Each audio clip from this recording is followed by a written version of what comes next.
Argentina বনাম cap Verde ম্যাচের শেষের দিকে আর্জেন্টিনার তৃতীয় গোলটি নিয়ে অনেকের মনেই প্রশ্ন দেখা দিয়েছে।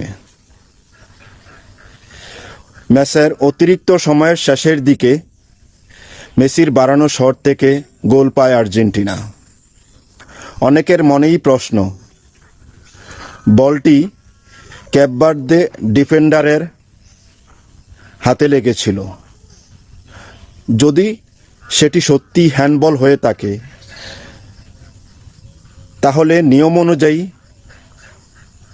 পেনাল্টি পাওয়ার কথা আর্জেন্টিনা।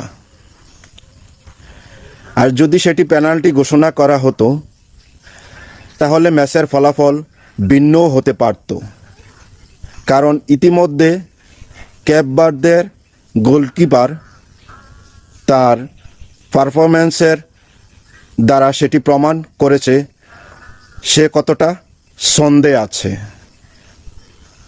আপনাদের কি মনে হয়, এই মুহূর্তটি কি আপনাদেরও নজরে এসেছে? আপনাদের মতামত কমেন্টে জানান। আশা করি গঠনমূলক আলোচনা করবেন। ভালো থাকবেন সবাই। আল্লাহ হাফেজ।